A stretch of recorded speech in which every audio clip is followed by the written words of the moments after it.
Auzubillahiminash-shaytanir-rajim. Bismillahir-Rahmanir-Rahim. Sorry for the interruption of internet connection from my side. Hopefully my screen is clear and voice is clear as well to you. So I can continue the session, which capacitor rating and capacitor of three phase and single phase. Previous session में मैं ये बात कर रहा था कि capacitor जो होते हैं आपके, वो सिंगल फेज और थ्री फेज होते हैं. थ्री फेज के जो कैपेसिटर्स होते हैं वो आपके इस तरह से कहे जाते हैं, जो कि थ्री फेज के डेल्टा कनेक्टेड होते हैं. देखिए, रेड, येलो, ब्लू और तीन टर्मिनल बेस थ्री फेज का है. दो टर्मिनल बेस जो कैपेसिटर होते हैं उनकी सिंगल फेज के लिए वो कनेक्ट होते हैं. ये छोटी रीडिंग कैपेसिटर्स हैं, ठीक है. ये बहुत माइन्यूट लिखा हुआ है तो उसको पढ़ना मुश्किल है, लेकिन मैं एक अंदाजे से आपको बता सकता हूँ.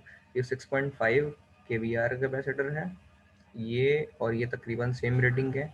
तो ये तकरीबन आपका होगा 12 kVAR का, 12 and this would be 25 kVAR.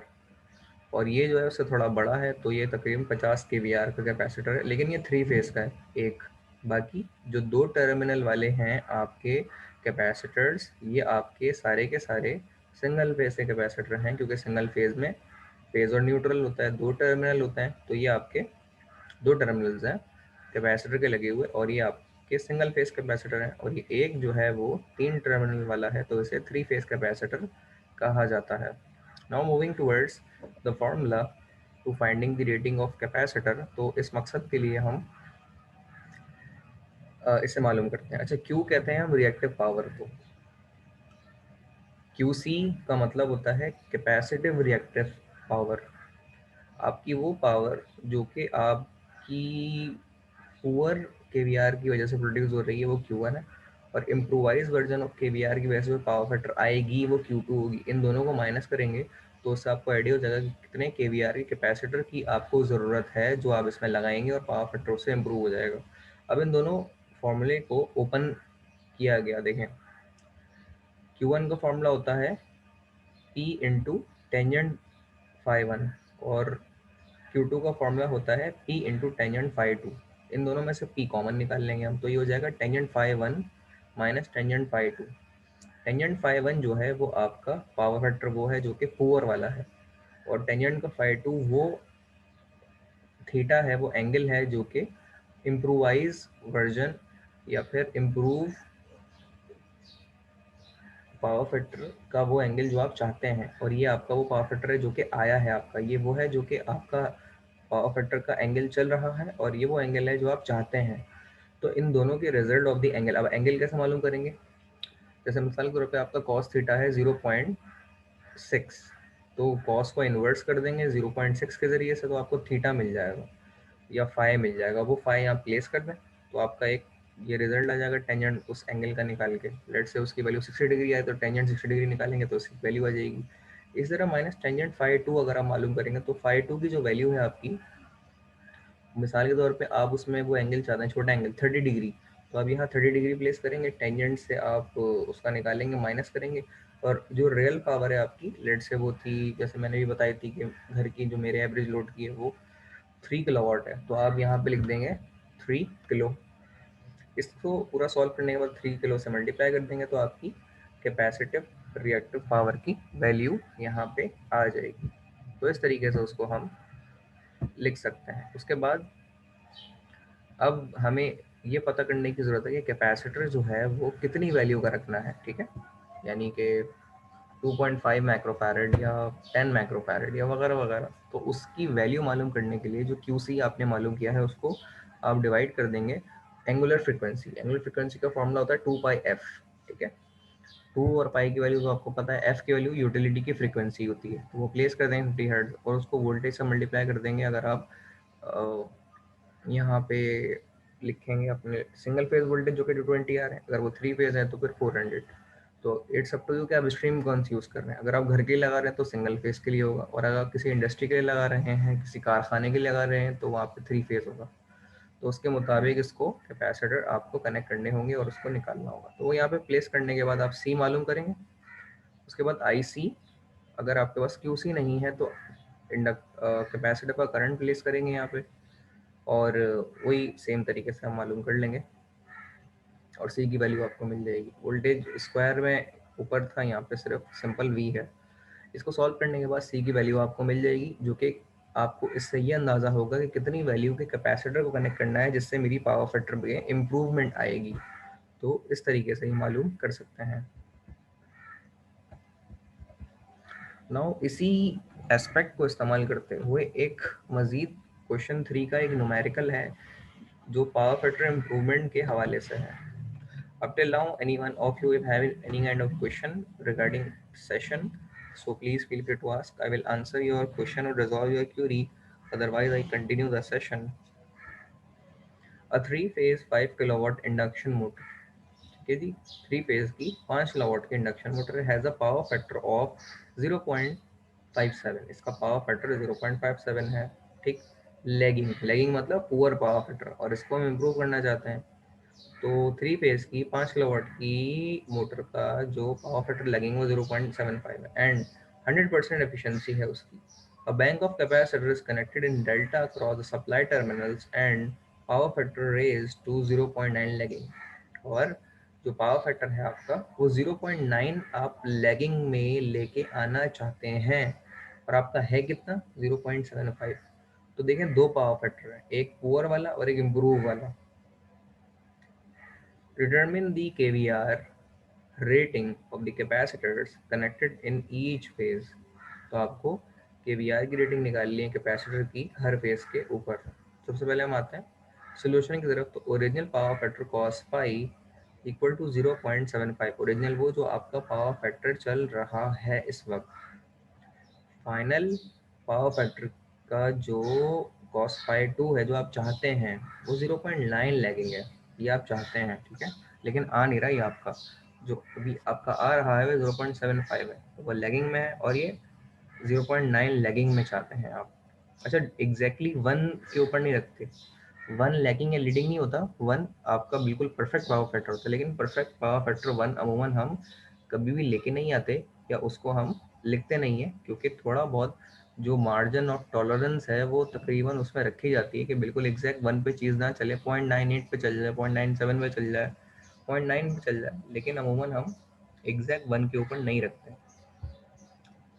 Bharat, अब ये दोनों पावर फैक्टर जो हमें दिए हुए हैं इनके रिलेटेड इनके एंगल्स थीटा वन और थीटा टू निकालेंगे। तो देखें फाई वन हमने यहाँ पे रखा, फाई वन या थीटा वन, तो फाई वन यहाँ रखा, कॉस को इन्वर्स कर दिया वहाँ ले जाके, तो कॉस इन्वर्स 0.75, जिस तरह मैंने प्रीवियस सेशन में प्रीवियस स्लाइड में आप लोगों को बताया भी था, यहाँ पे वही चीज़ हो रही है। अच्छा, ये चीज़ देखें कि जिसका पावर फैक्टर पुअर है उसका एंगल बड़ा आएगा, और जिसका पावर फैक्टर इम्प्रूव है, अच्छा है, उसका एंगल छोटा आएगा, हमेशा याद रखिएगा। तो देखें, तो 0.75 एंगल इसका जो आया है वो 41.41 है, तो इसका मतलब इसका पावर फैक्टर एंगल बड़ा होने की वजह से पुअर है। ठीक है, एक ये निशानी भी होती है। और इससे भी आप अंदाज़ा कर सकते हैं जो वन से दूर होगा वो आपका पुअर होगा, वन से करीब होगा वो वन से इम्प्रूव होगा, इम्प्रूव पावर फैक्टर होगा, leading power factor. Phi two निकालते हैं तो कॉस इनवर्स 0.9 हम निकालेंगे, तो कॉस को इनवर्स से 0.9 निकालेंगे तो इसका पावर फैक्टर सॉरी इसका एंगल आ जाएगा 25.84 डिग्री। तो इन दोनों के आप एंगल मालूम कर लेंगे, और इन दोनों के जो एंगल हैं आपके सामने हैं, ये रहे फाई वन और फाई टू। इन एंगल के बिहाफ पे अगर आप देखें तो इन दोनों एंगल्स को अब हम प्लेस करेंगे अपने फॉर्मूले की तरफ। तो अगर आपको याद हो तो वो फॉर्मूला था P equal to tangent phi one minus tangent phi two. तो इसीलिए हमने इनके एंगल्स निकालने हैं फाई वन फाई टू। अब इसको थोड़ा और सिंप्लीफाई करते हैं कि जब टेंजेंट फाई वन निकालना है तो टेंजेंट फाई वन करके निकालेंगे तो आंसर क्या आएगा। तो टेंजेंट फाई वन यानी कि 41.41 डिग्री हम निकालते हैं तो उसका आंसर 0.8819 आएगा। और जब टेंजेंट फाई टू निकालेंगे हम यानी 25.84 डिग्री के ज़रिए से, तो 0.4843 ये रिजल्ट आएगा। अच्छा, आपको पता है उससे पहले पी भी निकालना होगा, तो पी क्वेश्चन में गिवन है जो कि 5 किलोवाट है।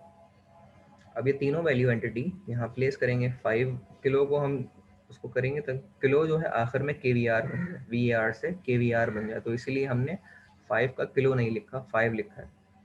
टेंजेंट फाई वन की जो वैल्यू है वो ये वाली प्लेस कर देंगे, टेंजेंट फाई टू की वैल्यू है वो ये वाली प्लेस कर देंगे, इन दोनों को आपस में माइनस करेंगे। अच्छा देखें, बड़ी वैल्यू पहले आती है और छोटी वैल्यू बाद में आती है, तो इन दोनों को माइनस करेंगे दूसरे से और आप मल्टीप्लाई कर देंगे 5 से, तो यू गॉट द रिजल्ट तकरीबन 2 kVr।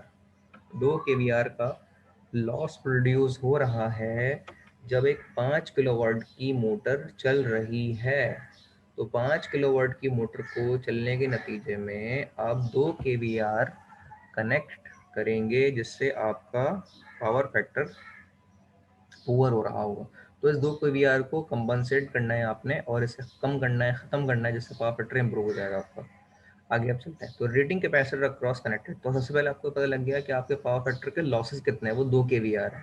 अब 2 kVr के लिए कैपेसिटर कितने लगेंगे या कैपेसिटर कितनी रेटिंग का लगेगा, सी जो कि माइक्रोफैरेड की है, तो वो रेटिंग निकालने के लिए आप सबसे पहले आएंगे तो each capacitor connected in face, तो आप 1.99 जो कि 2 को डिवाइड कर देंगे 3 से, तो 0.663 हो जाएगा kVr। यानी कि हर कैपेसिटर, अगर आप 3 कैपेसिटर लगाएंगे तो हर कैपेसिटर की जो वैल्यू है 0.663 होगी kVr में। तो ये छोटी रेटिंग का कैपेसिटर आपको लगाना होगा इसमें। तो इस तरीके से आप मालूम कर लेंगे। तो यहाँ तक ये वाला पावर फैक्टर का जो एस्पेक्ट है वो पूरा हो जाता है, और यहाँ से आपको आइडिया होगा कि पावर फैक्टर की जो आप रेटिंग यहाँ यूज़ करेंगे ईच फेज, हर एक फेज में वो 0.663 आप इस्तेमाल करेंगे। तो जो सवाल की रिक्वायरमेंट थी वो हमने उसकी पूरी कर दी है। और यहाँ तक अगर किसी के जहन में कोई सवाल है कि क्यूरी है तो पूछ लीजिए, मैं रिजॉल्व कर दूंगा। और अगर कोई डिफ़िकल्टी नहीं है तो हम अपने अगले लेक्चर की तरफ चलते हैं और उसे पूरा करते हैं।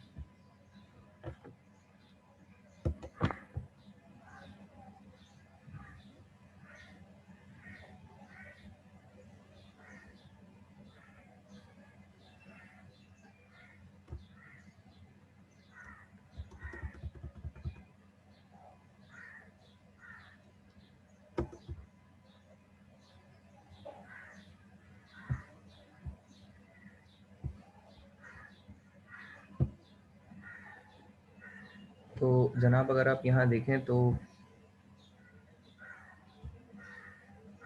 हमारे पास यहाँ पर जो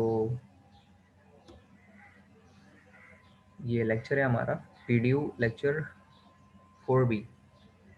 अब इसमें अगर आप गौर करें तो स्टार कनेक्शन वाई है आपका, स्टार कनेक्शन को वाई कनेक्शन भी कहते हैं।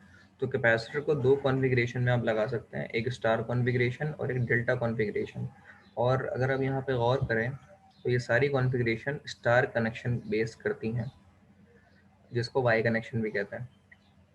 तो इसमें तीन फेज़ हैं, एक तो रेड का फेज़, येलो का फेज़ और ब्लू का फेज़। रेड के फेस के अंदर जो आपके कॉमन टर्मिनल हैं, कॉमन देखिए वो है एस एस एस। तो हर एक फेज की जो वाइंडिंग है टर्मिनल वाइज वो दो में डिवाइड हुई, एक एफ और एक एस में, एक एफ और एक एस में। येलो की और ब्लू की भी एफ और एस में ड्राइव हुई है।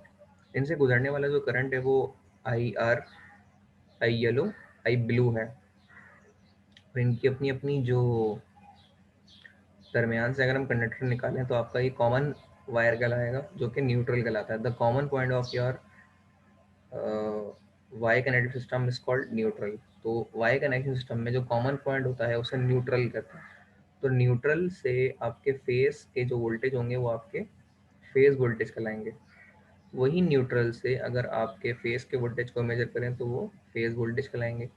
लाइन वोल्टेज क्या होते हैं, फेस से फेस को मेजर करें यानी कि रेड से ब्लू के को मेजर करें वोल्टेज को तो वो आपके लाइन वोल्टेज कहलाएंगे। रेड से अगर आप येलो के वोल्टेज को मेजर करें तो वो आपके येलो वोल्टेज कहलाएंगे, सॉरी लाइन वोल्टेज कहलाएंगे। लेकिन अगर आप रेड से न्यूट्रल को मेजर करेंगे तो आपके फेज वोल्टेज कहलाएंगे। अगर आप येलो से न्यूट्रल को मेजर करेंगे तो आपके कहलाएंगे फेज वोल्टेज। और अगर आप न्यूट्रल से ब्लू को कनेक्ट करेंगे तो आपका कहलाएंगे फेज वोल्टेज। तो इस तरीके से आपका लोड यहाँ पे कनेक्ट होता है लाइन के ऊपर या फेस के ऊपर। तो आपके जो red voltage, yellow voltage, blue voltage हैं वो आपके फेज वोल्टेज कहलाते हैं। फेज वोल्टेज, ठीक है, जो कि मैंने बताया आपको। और लाइन वोल्टेज कौन से होते हैं?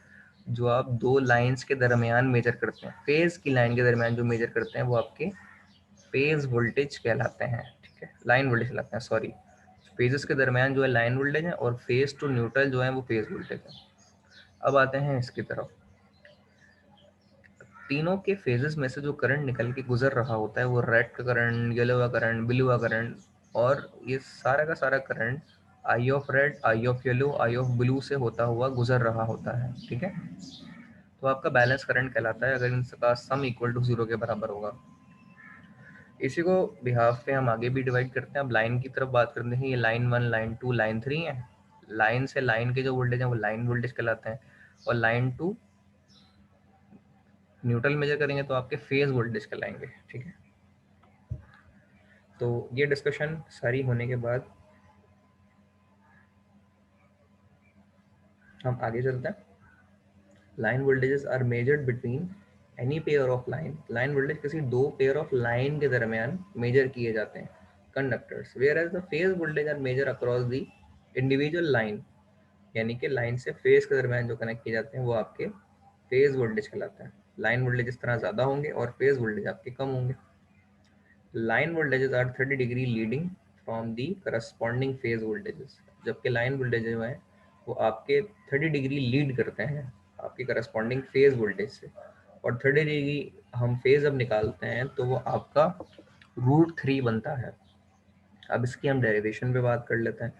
अच्छा, इसको और आसान कर देते हैं, क्योंकि line voltage phase to phase voltage है। असल में फेस से फेस के जो वोल्टेज वो लाइन वोल्टेज कहलाते हैं वो ज़्यादा होंगे, और जो आपके फेस वोल्टेज सिर्फ कहलाते हैं वो आपके एक फेस से न्यूट्रल के हैं, वो तो कम होंगे।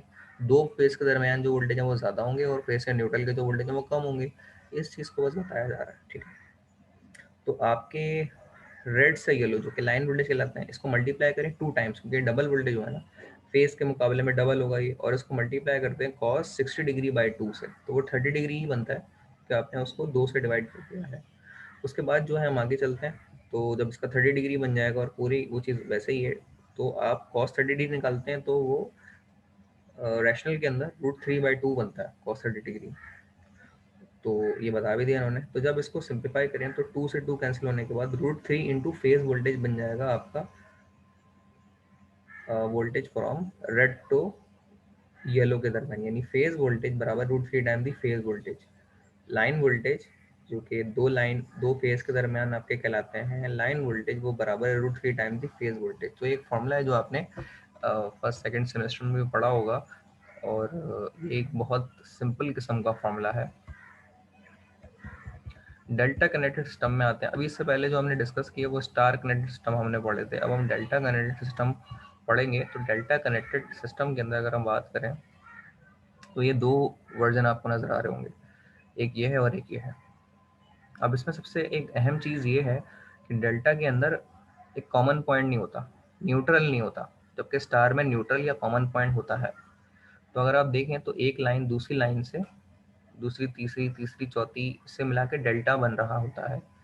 तो डेल्टा के अंदर जो लाइन वोल्टेज होते हैं और फेज वोल्टेज होते हैं वो बराबर होते हैं, क्योंकि हमेशा एक लाइन दूसरी लाइन से मिल रही होगी और चल रही होगी। तो इनमें न्यूट्रल का कॉन्सेप्ट नहीं होता, इसीलिए इसमें लाइन वोल्टेज और फेज वोल्टेज एक दूसरे से फर्क नहीं रखते, बल्कि वो एक जैसे होते हैं, या एक ही मैग्नीट्यूड के होते हैं। तो आपके डेल्टा कनेक्ट सिस्टम के अंदर लाइन वोल्टेज और फेज वोल्टेज बराबर होते हैं।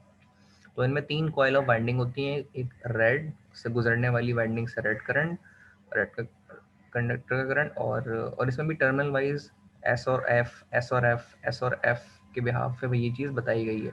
तो इससे गुजरने वाले जो करंट है वो आपके ब्लू करंट, येलो करंट और red current respective to the conductor of coil से फ्लो होने वाले करंट्स हैं। इसी के बिहाफ पे अगर हम ब्लू के ऊपर आते हैं, सॉरी बी के ऊपर आते हैं फिगर पे, तो इसमें हम बात करते हैं।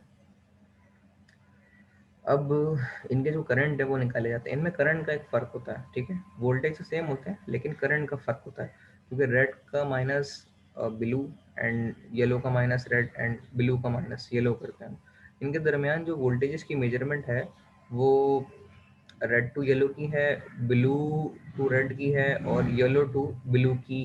करंट वोल्ट फेज वोल्टेज चलाते हैं, और ये इनके करंट का डिफरेंस है। तो करंट का डिफरेंस इस तरह से रिप्रेजेंट होता है, इसीलिए एक यहाँ पे वो बनता है रिलेशन कि आपके जो लाइन वोल्टेज और फेज वोल्टेज की रिलेशन है वो मुख्तलिफ है करंट के बिहाफ पे डेल्टा के अंदर।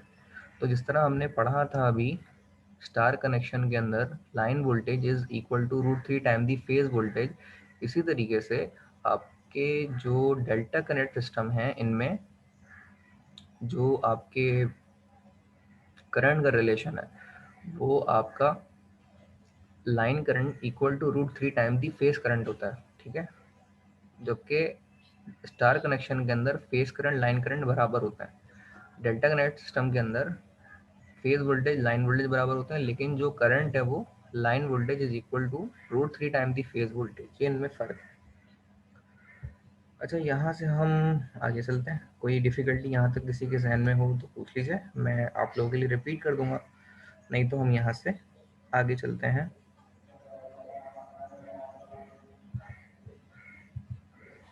तो power factor correction in 3 phase systems, अब हम इसकी बात करते हैं।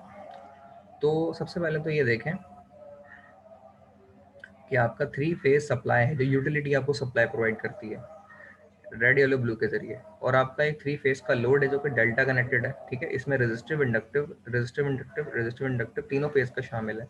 और इस पावर फैक्टर इंप्रूव करने के लिए डेल्टा कनेक्टेड कैपेसिटर आप पैरेलल में कनेक्ट करते हैं सिस्टम के, ठीक है। इसको अच्छी तरह देखें।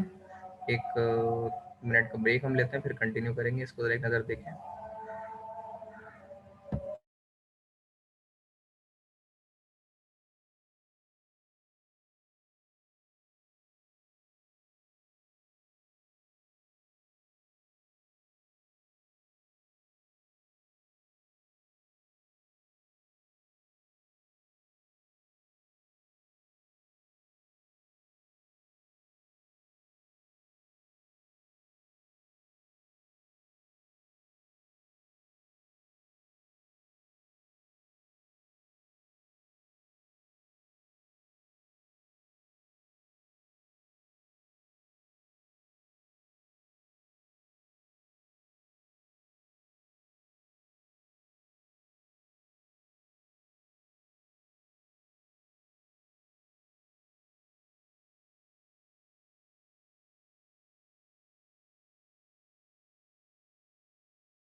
So we are discussing about the delta connected connection load that have need the improvised version of power factor. So we connect the capacitor bank delta connected scheme in between the utility phase supply of the main switch and in also at the other end of the load. तो इन दोनों के दरमियान हम एक power factor correction delta connected यहाँ पे connect करेंगे और उस पावर फैक्टर को इम्प्रूव करवाएंगे. फर्दर जो आपके फेज वोल्टेज और लाइन वोल्टेज होते हैं वो तो बराबर होता है डेल्टा कनेक्टेड में. तो उसके बिहाफ पे जो हमारे पावर फैक्टर डेल्टा कनेक्टेड को इम्प्रूव करने के लिए फॉर्मूला बताया गया वो Q C divide by omega into V P square है, मतलब फेज वोल्टेज का स्क्वायर. और अगर लाइन वोल्टेज के स्क्वायर में हम बात करें तो Q C divide by omega into V L square में है. तो इस बिहाफ पे अगर आप गौर करें तो ये दोनों चीज़ें डेल्टा कनेक्टेड के अंदर बताई गई. लाइन वोल्टेज के एस्पेक्ट में अगर आप यहाँ यूज़ करते हैं तो फॉर्मूला क्या होगा और फेज वोल्टेज के एस्पेक्ट में यूज़ करते हैं तो क्या होगा, और इनको लाइन वोल्टेज फेज वोल्टेज से कन्वर्जन कैसे की जाएगी वो मैंने बता दिया. अगर फिर भी याद ना हो तो line voltage equal to root three time the phase voltage है. तो जो भी वोल्टेज आप गिवन हो यहाँ पे आप प्लेस कर सकते हैं, नहीं तो कन्वर्ट करके भी आप निकाल सकते हैं प्लेस करने के लिए. So moving towards the today's last slide, that is the power factor correction in three phase in but in star connection. So three phase supply जो आपकी यहाँ से आ रही होती है star connection of the load को फीड करने के लिए, सॉरी ये गलती हो गई मुझसे, थ्री फेज सप्लाई जो यहाँ से आ रही होती है आपका लोड तो डेल्टा ही है, ठीक है, डेल्टा कनेक्टेड फेज लोड है आपका. लेकिन अगर आप पावर फैक्टर को यहाँ पर करेक्शन वाइज जो स्कीम है वो डेल्टा ना हो बल्कि स्टार कनेक्शन हो आपके कैपेसिटर बैंक को कनेक्ट करने का, तो इसके अंदर फिर क्या तब्दीली होगी उसकी बात करते हैं. जो फेज वोल्टेज है one upon root three time the line voltage हो जाएंगे, मतलब लाइन वोल्टेज तो root three time the phase voltage होते हैं लेकिन फेज वोल्टेज निकालेंगे तो V L divide by root three हो जाएगा. इस तरीके से वो कैपेसिटर जो कि इससे पहले आपने डेल्टा कनेक्टेड निकाली थी वाई कनेक्टेड जो निकालेंगे आप तो Q C divide by omega into V P square. तो ओमेगा जो आप यहाँ प्लेस करेंगे वो लाइन वोल्टेज यानी फेज वोल्टेज की कन्वर्जन लाइन वोल्टेज में करेंगे तो line voltage divide by root three times the square में करेंगे. उसी के बिहाफ पे अगर इसका स्क्वायर कैलकुलेट करते हैं आप रूट से तो आपका यहाँ पे जो नोटेशन वाइज रिप्रेजेंटेशन है वो थ्री आ जाएगी, ठीक है, और ओमेगा इंटू लाइन वोल्टेज आ जाएगी और क्यू सी को आप यहाँ पे प्लेस कर देंगे. फर्दर मोर इसकी ड्राइव नोटेशन के अंदर जो नोटेशन आपको Y connection base capacitor bank के बिहाफ पे कैपेसिटेंस की मिल रही है वो three times the Q C divide by omega into line voltage square में मिल रही है. तो ये नोटेशन वाइज एक मेन फ़र्क है. इससे पहले जो हमने डिस्कस किया था वो आपका डेल्टा कनेक्टेड था और इसके बाद जो हमने डिस्कस किया है वो आपका स्टार कनेक्टेड है. तो अब यहाँ से हम जो नेक्स्ट सेशन में बात कंटिन्यू करेंगे वो power factor correction in three phase system की बात करेंगे. Power factor connection in three phase systems. तो इसमें हम बात करेंगे कि डेल्टा कनेक्टेड ज़्यादा बेहतर है या Y connected power factor scheme जो की जा रही है वो ज़्यादा बेहतर है. तो उसके बिहाफ पे हमें लास्ट या फिर हम कल इसके हवाले से डिस्कस करेंगे. तो यहाँ के सेशन को भी यहाँ पे एंड करते हैं. कोई मज़ीद डिफ़िकल्टी किसी के जहन में हो आज का लेक्चर सेशन के हवाले से तो आप पूछ सकते हैं, नहीं तो हम आज के सेशन को यहाँ पे एंड करते हैं. अल्लाह हाफिज़.